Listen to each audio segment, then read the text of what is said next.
In Marshall Thompson's manual, Homemade Primer course, you'll see the recipe EPH 20. This is an actual priming compound found on page 21.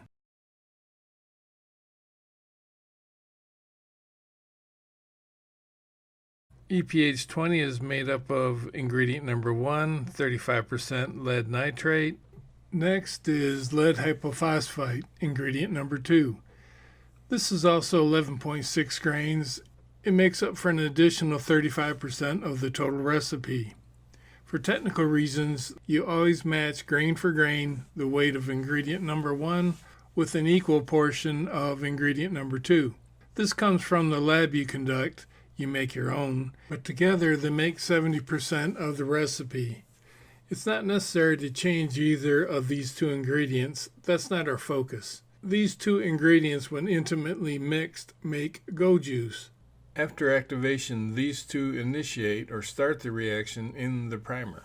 But they can't do it on their own. Still needs a hard surface to crush and rub up against. And that hard surface is the roll of the glass. This video is going to focus on the glass and the gunpowder.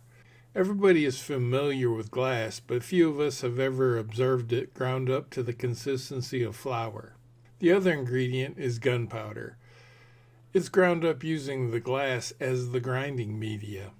When gunpowder is ground up, it no longer looks like a flake of gunpowder, but more like what it's made of. With pistol powders, it's normally nitrocellulose, abbreviated NC. I need to give a special shout out to MeWe members Adrian Jackson and Reno for their extensive testing with glass. The more glass surface area you have within the primer compound, the more sensitive it becomes. Through extensive range testing, if you increase the glass to 7.5 grains, your primers will start experiencing hang fires. Adding even more glass and you'll start getting failure to fires. They also determined that decreasing the glass to 2 grains was about the least amount you can put in your primers without starting to experience failure to fires. They added a half a grain to ensure reliability. We can increase the glass surface area without increasing the amount of glass in the recipe, and that's by merely grinding it to a smaller mesh.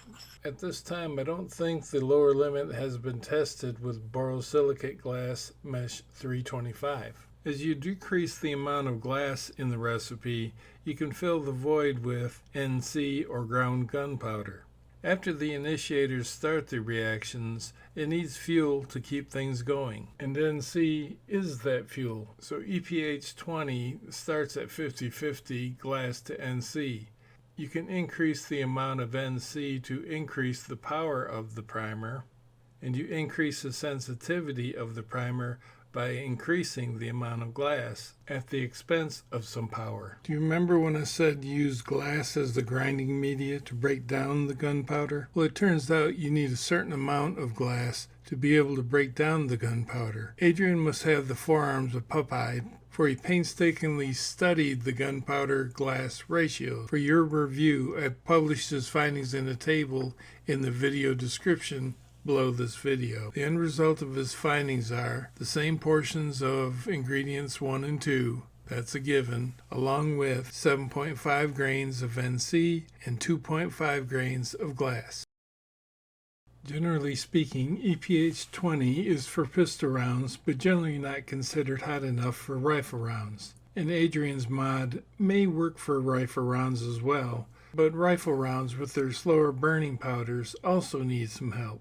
If you look closely at EPH 25, you'll see that it merely adds 1.7 grains of aluminum powder to EPH 20. And if you allow me to round off some numbers a little bit, EPH 26 merely removes some glass and replaces it with the aluminum powder. It should come as no surprise to upgrade Adrian's mod with a spark donator of aluminum. Just merely add that over the top as well. This also applies to Magnum primers. I'm going to play a video segment from an earlier video and then update it. I found aluminum powder to be very interesting. At 100 mesh and above, in other words smaller, aluminum powder acts like a fuel. The data seems to indicate you can actually go too small with aluminum powder. If you go above, let's say 150 mesh, you actually have the potential to deaden the primer.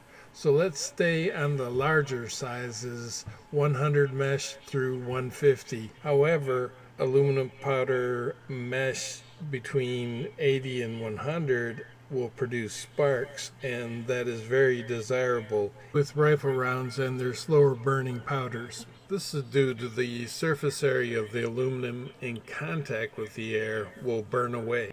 But the center portion, although it may be hot and molten, isn't in direct contact with the oxygen, therefore cannot burn away. And that's how a spark is born. Everything holds true, but the updated info I have is try to stay between mesh 80 and 120 for your spark donators. Particle size is smaller than mesh 120, and the effectiveness of the sparks quickly fades away. This last bit is brand new to me. Thanks, Marshall V. Finally, a good use for this thing. You can find a source for all of these chemicals on aardvarkreloading.com, clicking on the EPH 20 tab, and you can click on the various menu items. Don't forget to investigate these sources to the right of the triangle here. This one's for sodium hippo, ground glass, and you probably already own smokeless gunpowder. This is Mark on aardvarkreloading.com. If you have the financial means, donations on Patreon would be appreciated, but not required. Details below.